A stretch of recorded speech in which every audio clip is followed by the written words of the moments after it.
Good evening, all you sports fanatics. Welcome back to the channel. It's been a few days since I've last made a video. It's been a bit quiet on the sporting front. With obviously this week without any English Premier League football, we've had international football. We've had some URC rugby this weekend, and we've had obviously some internationals involving Bafana Bafana. So let's start with Bafana Bafana. Bafana Bafana usually, comes around for some great criticism amongst the fans for their performances, and they come under ridicule and that. But if you look at their performance on Friday night, they got a fantastic 5-0 victory against Congo. Tebogo Mokoena scored two absolutely cracking goals. If you have to watch the highlights, look at the second goal by Tebogo Mokoena. Absolutely wonderful strike. Bafana getting a well-deserved 5-0 victory, looking on course for qualification for the African Cup of Nations. Was a fantastic win, and you've got to give credit where credit's due. It was a very good performance by the boys. So well done to them. One of the results in the week that surprised me a lot was Greece's 2-0 victory over England. England, under Lee Carsley at the moment, still interim manager. But what it just puzzles me, with all the talent on that field, with all the players, your Fodens, your Bellinghams, your Sakas, they're unable to get the result against Greece. What I don't understand is why, with Harry Kane not being available, Lee Carsley doesn't play a striker. He keeps on playing a false nine, which Ollie Watkins, who's been doing well for Aston Villa, he must be pulling his hair out for not being selected for that game.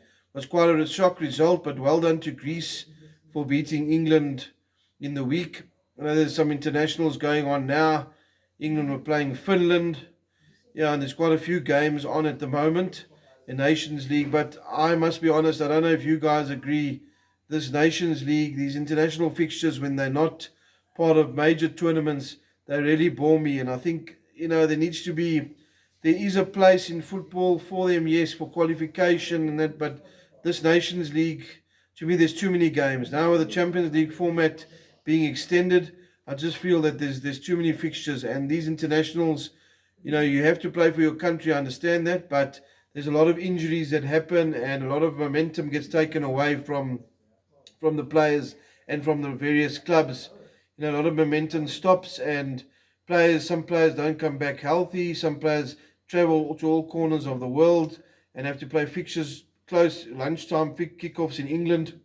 It doesn't suit them. So I think FIFA needs to look at certain parts of the calendar, the football calendar, Nations League, things like that. I understand qualifiers for World Cups and things like that, but international friendlies and Nation League, I think these parts of football need to be looked at, because it takes away a lot from the momentum of the clubs, and they're not major tournaments. And I understand you have to pick a national team, but there needs to be another way of addressing this, in my opinion. Yeah, if you look on the rugby front this weekend, was a bit of a mixed bag of results for the South African teams. Was very proud of the Lions' win against the Dragons in Wales. Great first win on tour. Lions showed a great amount of character. I've been very impressed with the enterprising brand of rugby the Lions are playing, with the attacking style of rugby, a lot of good skills. I'm very impressed with the loose trio. Jared Cairns, this youngster, had a cracking game today. He was awarded man of the match. JC Pretorius, Frankie Horn, and also Renzo Duplessis. A lot of great young loose forwards coming through at the Lions. Also, Ruan Fent is also injured, so a lot of good young loose forwards coming through. I'm sure a few will be future Springboks there. Lions playing a nice style of rugby. Cash van Rooyen getting it right at the moment. 3 wins out of 3 in the URC. Great start for the Lions, especially after the Currie Cup loss, the disappointment there in the final. The Lions have picked themselves up nicely, and they've got some good 3 wins in a row. And nice to start a long tour. It's going to be a long tour for the Lions. They'll be overseas in Europe until I think the 8th of December. So it's a long tour. They've got to play Leinster, Munster, Zebra next week, and there's 1 or 2 other games on tour. EPCR game, I think, against Montpellier.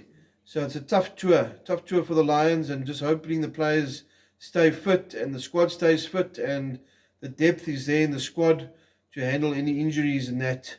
There are a couple of injuries at the moment, but the Lions had a good performance today. Well done to them. The Bulls also got a good win yesterday against Ospreys. Um, Bulls with a great first half performance. Curtly Orange sparkling form once again on the wing, but discipline let the Bulls down in the second half. At one stage, they got 2 yellow cards. They were down to 11 men on the field at one stage with injuries and that. So they still got away with a win, but discipline problems there in the second half. But also a good win for the Bulls. As for the Sharks, a bit of a disappointing performance against Benetton. They were handed a bit of quite a hiding yesterday. Conceded a good number of tries. Considering their performance last week, they beat the Dragons. But the Sharks are a bit inconsistent, with all the big names, with all the good players. They should be doing better, in my opinion. They tend to win tournaments. Yes, they won the Currie Cup. They won the EPCR last year. Last year, they do win tournaments, but there needs to be a bit more consistency amongst the Sharks. The Stormers, I feel, at the start of the season, disappointingly, they find themselves bottom of the log at the moment from the 3 games that they've played. They also got a disappointing loss this weekend against Edinburgh in Scotland. Edinburgh, no pushovers. The Lions beat them at Ellis Park last weekend. But in Edinburgh, in their conditions, a different kettle of fish. But it was disappointing from the Stormers. You expect more from them with their squad, with their players. I'm sure they'll bounce back. But at the moment, they're not playing so well, and they need to get back off the foot of the table, very, very, very quickly. Yeah, there's a lot of cricket, World Cup, women's cricket going on with the Proteas women involved there.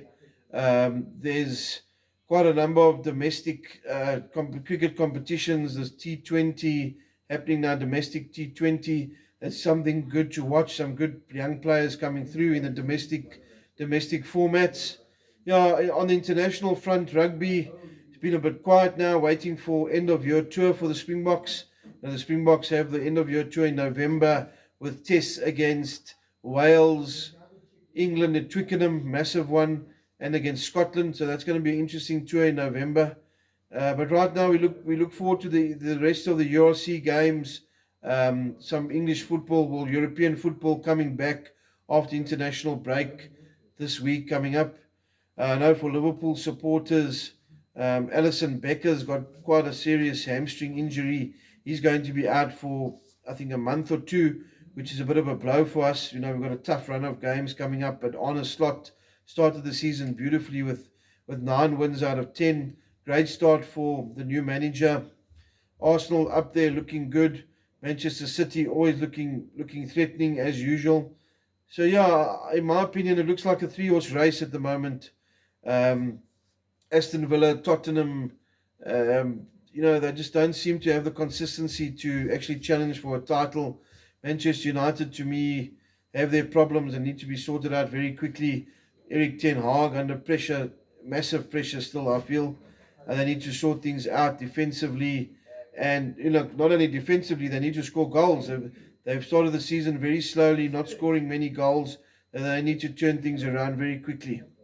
So yeah, it's some interesting times ahead on the English football front. We wait for the internationals for the Springboks in November again.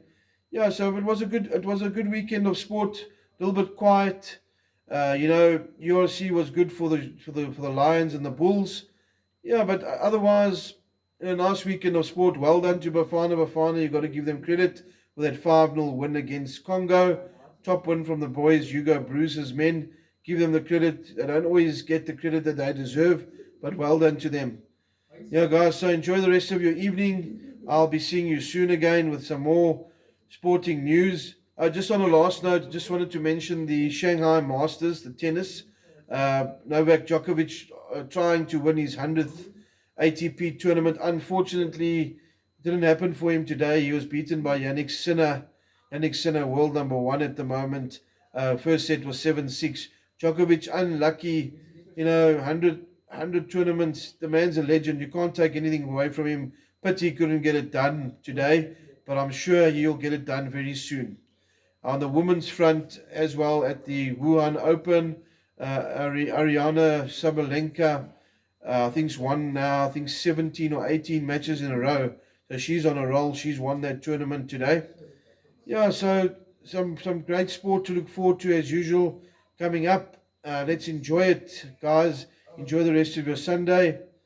Please like and subscribe the channel. I'll be making some more videos, some more news, keeping you guys informed. Yeah, enjoy it. Have a lovely evening. God bless.